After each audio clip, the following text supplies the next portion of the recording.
So after whatever that was that Scott tried to tease, let's keep it very simple. Simple is good. You're listening and or watching to This Is True Really News. And by that reasoning, we're good. He's Scott. She's I'm not. Which I think pretty much everyone here is happy with. Well, everyone at your house. So and your house,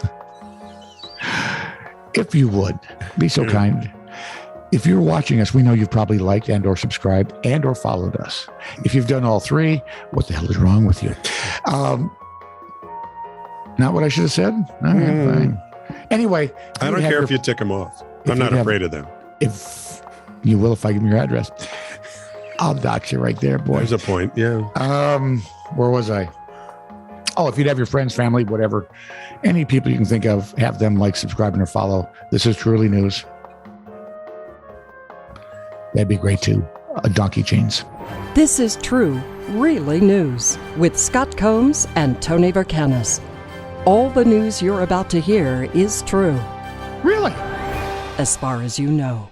I love how you always mix in that foreign lingo. Donkey chains.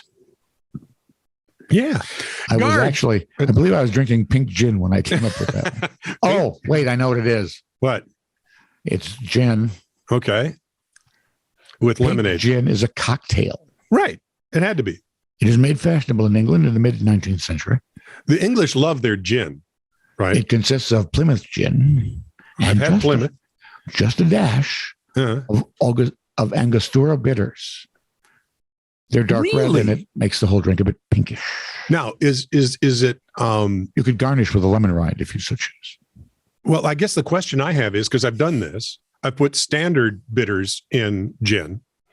Can you put the orange bitters in and still have it be a pink? I doubt it. It would probably be more of an orange gin then. I'm going to have to give this some thought. You would not want to drive from England to Ukraine drinking orange gin and eating stale. Okay, anyone in Britain? Good and plenty. Vlad, let us know about the different style of gin cocktails we can find, other than the. It's going to be a long list.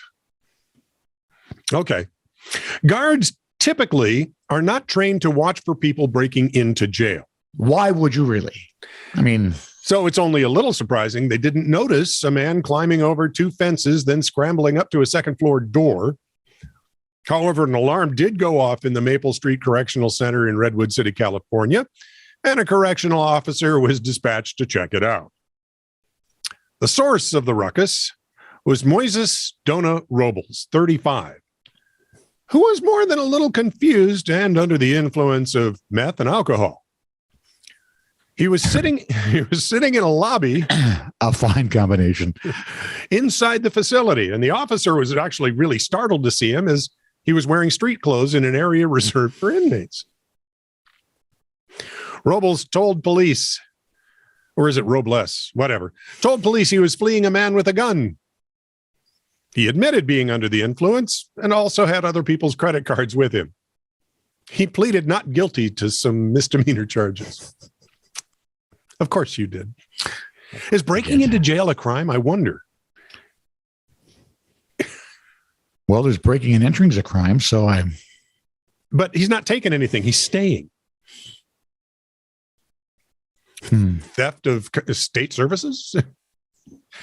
Technically, stealing my money because they're going to feed him and house him. And yeah, can I get another roll, please? Exactly.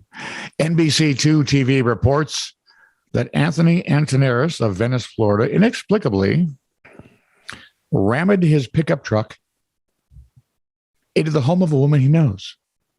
Now, why would one do that? Not just once. The 38-year-old rammed it into the woman's home 3 times. Not once, but thrice. Damaged the garage door and a window near the front door. I would imagine, yeah. It would. When she came outside, Antoneris was sitting in the bed of the truck as Miley Cyrus' Wrecking Ball was playing from the stereo. Well, he has a sense of humor. Yeah. Lousy taste in music. Temper. Yeah. He told police that his foot slipped. But he also told... How many times? At which point you're thinking... slippery, just turn the vehicle off. 3 times it slipped going forward and backward. Yeah. He told police that his foot slipped, but also said the woman is not a good person and the incident was a message. So it was an accidental Message. Yeah. It's like butt dialing her. No. Antoneris could be heard screaming expletives while the homeowner was speaking to the Really? 911 dispatcher. Really? Yeah. I So would he's be too. looking at felony charges now for criminal mischief and other offenses. I want to know why she's such a bad person, dude. Yeah. She sounds pretty normal to me. Just basically. She's the one with the 911 operator. Yeah, right? You're the one screaming like a lunatic after hitting her house 3 times. Labels and signs and signs and signs. Labels. Running feels great unless you compare it to not running. Exactly right.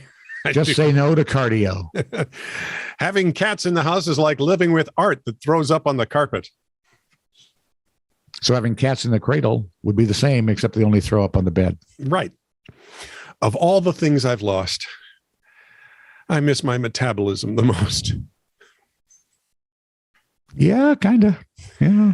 Jellyfish are just wet ghosts. Ew. Let's think of them more as moist. So, no, the cows hate that. Women don't like the word moist. Women don't care. It's kids.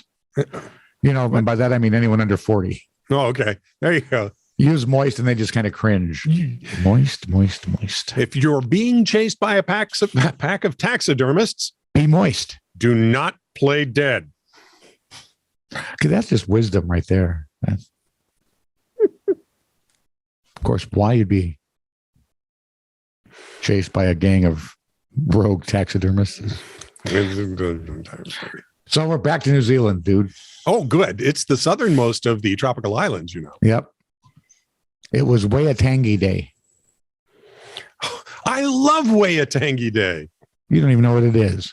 Not a clue. As such, the Tauranga Library in Christchurch was scheduled to be, which by the way is my favorite name for a city. Christchurch? Yep. Christchurch. Yep. Was scheduled to be closed for the day, but the automated door locks malfunctioned. So it was open for the day. I'm guessing. The guard, if they don't lock, they must be open. Yes. The Guardian reported that the unstaffed and unsecured library was used by 380 people that day. Oh, hang on. And nothing's missing, right? No ill effects. See, it is Christchurch. I said, yeah, that. I assume they think he's I know a friend who grew up in Christchurch, and that's. Yeah.